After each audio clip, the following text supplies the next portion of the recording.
Voilà, alors bonsoir, je vais vous présenter une deuxième vidéo suite à la première que j'ai déjà présentée, hein. Alors, je vais vous représenter cette fois-ci deux pièces, donc qui sont toujours pour les mêmes raisons que lors de la première vidéo. Ça veut dire, ça va me permettre de renforcer donc la structure de mes portes d'une de mes armoires murales. Et puis, alors cette fois-ci, je me suis attaqué cette fois-ci au périmètre de mes pièces, hein. Ça veut dire que j'ai sculpté, comme on peut le voir ici, vraiment le pourtour de la pièce que j'ai cette fois-ci sculptée. Alors ça apporte je dirais une forme unique, hein, entre le biais du haut de ma pièce et puis la suite du périmètre. Ça fait vraiment quelque chose de sympa. Ça change un petit peu la physionomie de mes planches précédentes lors de ma vidéo numéro 1 que je vous avais présentée. Et puis là, ben, je m'attaque vraiment sur le périmètre de ma pièce, avec des demi-cercles, des ellipses, des formes elliptiques. Après, le schéma par rapport à ma première vidéo reste un petit peu le principe, un principe identique, hein. On retrouve bien sûr quelques sculptures. C'est chaque fois des sculptures uniques, mais on retrouve le même principe, hein, où je sculpte. Bon, là, j'ai dessiné un visage, mais autrement, on retrouve cette sculpture euh, avec toujours ma peinture qui apporte justement de l'expression à ma sculpture, hein. Ce que j'avais déjà présenté lors de la première vidéo. Alors là, cette fois-ci, je me suis vraiment attaqué. Alors, je vais revenir un petit peu sur le périmètre de mes pièces.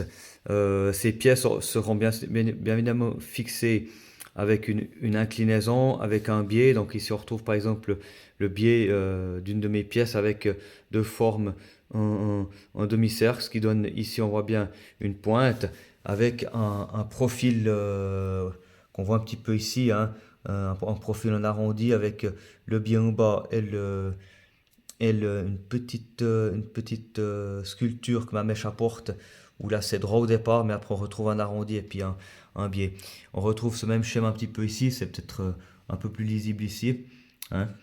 Et j'ai joué un petit peu avec les différentes hauteurs parce que l'arrière de ma pièce en dessous est taillé, bien sûr, hein. Ça c'est pour des raisons de renfort au niveau de la structure de ma porte, hein. Ça c'est pas pour rien. Donc j'ai joué un petit peu sur les hauteurs, ce qui marque une fin de sculpture ici, hein. Vous voyez que là, il y a une forme de sculpture qui s'est faite. Et après ici, on retrouve un autre niveau de sculpture. C'est la même sculpture entre gauche et droite, mais le niveau n'est pas le même, hein.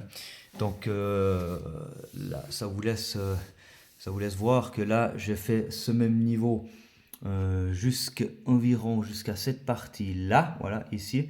Et là, ça marque la fin donc de mon entaille en dessous de ma pièce que vous ne voyez pas. Là, c'est normal, hein. Ma pièce est tournée dans le bon sens. Mais que ici, par contre, on retrouve un niveau plus bas au niveau de mon entaille. On le voit ici sur la partie droite de, de mon profil, si vous voulez. Et on repart avec ce même profil jusqu'ici. Alors, après, bien sûr, j'ai un petit peu joué avec mes autres sculptures sur ma pièce, hein. J'ai marqué ici une fin de, de ma sculpture. C'est comme si cette sculpture-là pousse cette sculpture-là en dehors de la pièce, hein. Ça donne un effet, c'est le but, hein. Et puis après, je repars sur cette partie-là, de nouveau, et j'arrive ici sur cette fin, hein, de nouveau, toute cette partie sculptée, hein. Ça fait un petit peu des dents de requin, c'est un petit peu le but. Et ici, ben, ça ressort, ça fait comme un effet où cette sculpture est, en guillemets, plus forte que cette sculpture de périmètre, et ça donne un effet. C'est comme si cette sculpture-là fait sortir cette sculpture, le départ de cette sculpture, pour que je reparte ici et que je prolonge tout autour de mon périmètre, hein. Vous voyez, et que ça marque ici la fin. Ce côté-là, la profondeur est la même, hein. Ça ne change pas grand-chose. Maintenant, je vais vous montrer un petit peu l'autre côté, mais c'est le même principe, hein.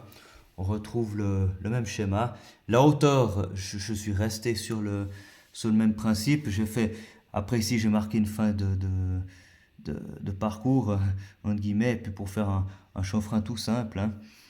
Donc ça change pas le problème. Je suis reparti après ici pour continuer. Cette sculpture-là a marqué la fin de cette sculpture-là. Par exemple, là, c'est comme si ça repousse de nouveau en dehors. C'est l'effet que j'ai choisi comme je viens de vous expliquer il y a quelques secondes. Et puis là, on retrouve toujours cette sculpture en forme elliptique.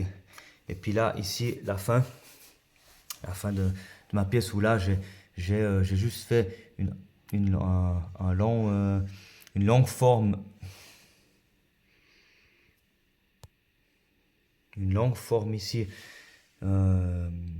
elliptique, hein. Alors c'est clair que le rayon, en fait, si vous voulez, de cette ellipse est immense, hein, en fait, hein, parce qu'on le voit très peu, en fait, hein. Donc j'ai pris un rayon qui est relativement énorme pour cette pièce. Et puis pour cette deuxième pièce, eh ben, là j'ai fait des formes rondes, elliptiques un peu plus prononcées, hein, avec de nouveau le départ ici. J'ai marqué de nouveau différentes hauteurs, justement, entre ici et là, hein. Donc il y a cette petite différence ici de sculpture que vous voyez, c'est normal. On repart là, hein, avec une hauteur identique, deux formes cintrées, si vous voulez, irrégulières, hein, ici, c'est voulu. Et puis on continue avec ici de nouveau une forme elliptique assez prononcée. C'est irrégulier, hein, c'est normal. Et puis là, de nouveau, hein, cette forme de sculpture qui justement pousse cette sculpture-là en dehors, et on repart ici avec avec une forme ici ronde très prononcée, une pointe vers cette zone, hein.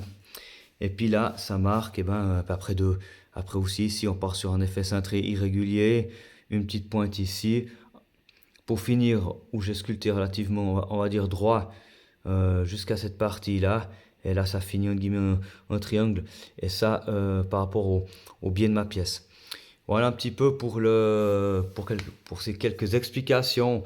Je ne vais pas expliquer les sculptures, ça je l'ai expliqué dans la première vidéo.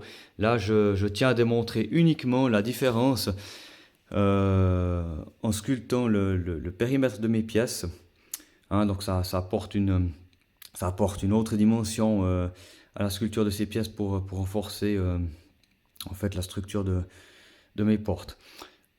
Voilà, merci, bonne soirée.